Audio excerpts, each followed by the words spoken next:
और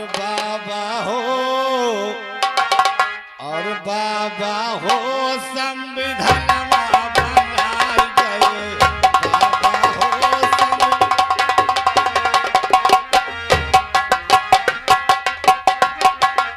हेलो, आप हैं श्रीमान जगनारायण भैया और बेहतरीन गीत पर खुश होकर 11 रुपए दे रहे हैं। पार्टी स्वागत करती है। संविधानवा बनाई गए, संविधानवा बनाई गए। बाबा हो संविधानवा बनाई, बाबा हो संविधानवा बनाई गए। हेलो, आप हैं श्रीमान संतलाल मिस्त्री समस्तीपुर से आए हैं।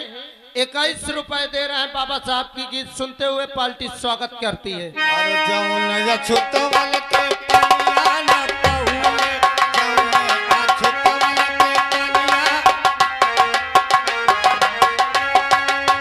हेलो, और आप है एक छोटा सा बच्चा है शिवांश कुमार, आपकी तरफ से 21 रुपए आ रहा है। धन्यवाद।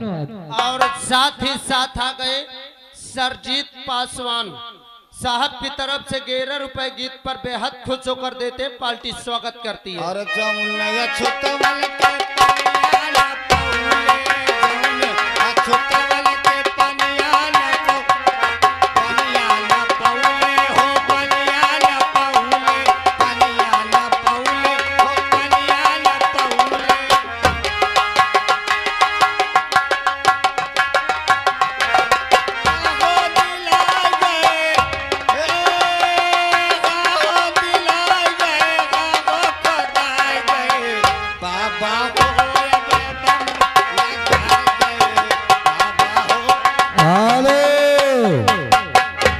और आप हैं धर्मवीर भैया ग्राम सभा पलिहावा से, आपकी तरफ से ये 10 की नोट में 2 टुकड़ा है, यही के दिया थे।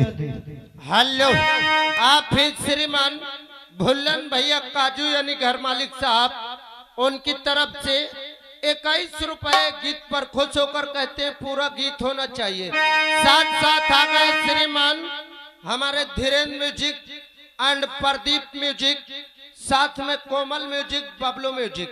51 रुपए हमारे महान कलाकार के लिए स्पेशल दे रहे हैं। पार्टी स्वागत करती है।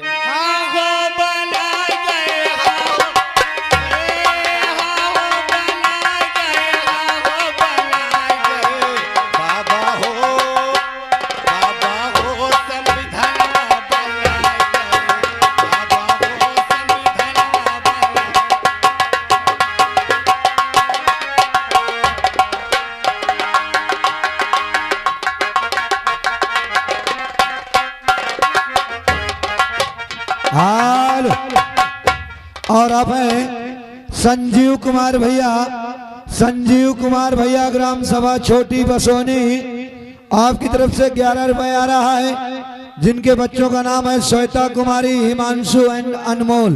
धन्यवाद।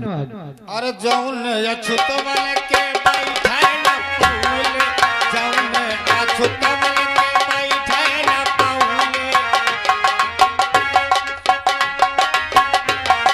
बैठे न पहुले गो बैठे न पहुले, बैठे न पहुले गो बैठे। और आप हैं अंशु एंड दीपांशु, यही काजू निवासी, आप दोनों की तरफ से 21 रुपए का सम्मानित पुरस्कार आ रहा है। धन्यवाद। और गो बिठाए जाएगा, गो बिठाए जाएगा, गो बिठाए जाए। बाबा उनके समझिया माँ बिठाए गए, बाबा उनके समझिया माँ बिठाए।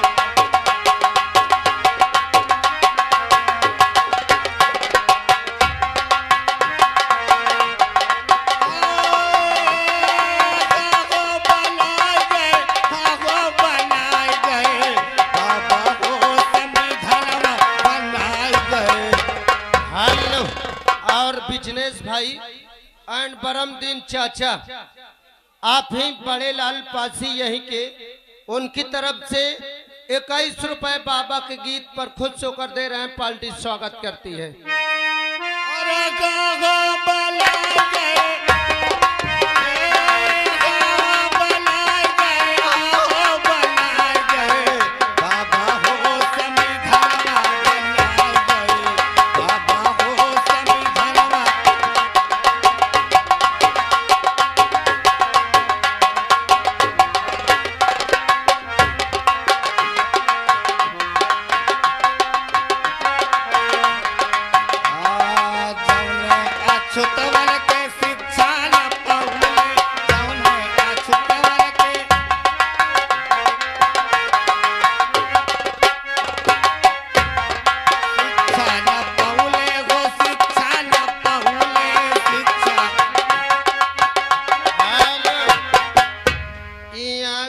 बच्ची के फूफा फूफा कहा थे जब तक अम्मा न आवे दिहे न इनका 100 रुपया बिना 20 रुपया दे थे फूफा आए तो अब बुआ वही है धीरे धीरे। हाल और आप है मानवर श्रीमान रमाकांत पासवान यही ग्राम सभा काजू से हैं। आपकी तरफ से 21 रुपए आ रहा है और साहब का कहना है कि 9 तारीख को मायावती जी की रैली लखनऊ में है। जिन सज्जनों को जाना है 8 तारीख को हर गांव से गाड़ियां जाएंगी। आप लोग खाना पीना खा पी के खाना लेके तैयारी बना के 8 तारीख को गाड़ी में बैठे और मायावती की रैली में पहुंचे। और आगा श्रीमान हमारे शिवसान भाई जी और यही ग्राम सभा काजू से भैया जी की ओर से इस यानी बाबा साहब की गीत पे बेहद खुश होकर 21 रुपए दे रहे हैं। महान दया हो। हेलो इन्हीं के साथ आ गए श्रीमान मूलचंद इसी ग्राम सभा काजू निवासी है। 100 की नोट से 11 रुपया दे रहे हैं। गीत को सुनते हुए पार्टी स्वागत करती है। और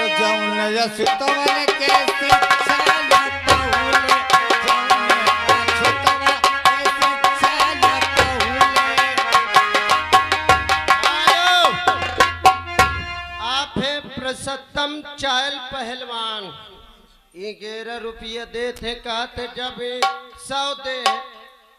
हाँ समझ गया वो लेकिन हम जौनता बोलब जौनता बताई है 11 रुपये दे थे कहते भैया मम्मी आवे जब दिहो 100 रुपया बगैर दिहो ना। और आप हैं शिवांश एक छोटा सा बच्चा है आपकी तरफ से 21 रुपए आ रहा है। और इसी के साथ आ गए संजीव कुमार छोटी बसोहनी आपकी तरफ से 11 रुपए आ रहा है जो इस समय दिल्ली में है। लाइव वीडियो देखते हैं। उनके बच्चों का नाम है श्वेता कुमारी हेमांशु एंड अनमोल।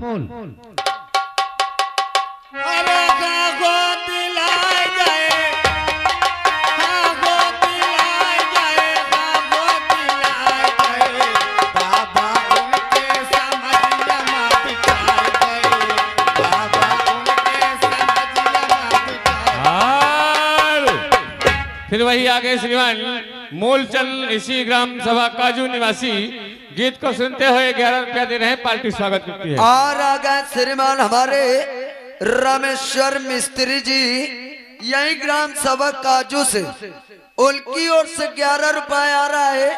कहा थे काल चंदापुर हम हो जाओ।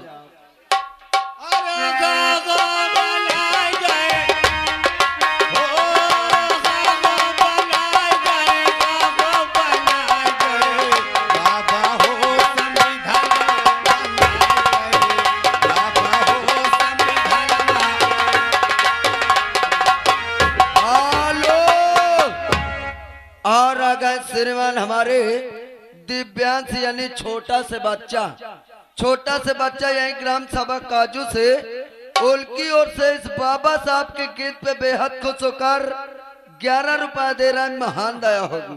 और बाबा हो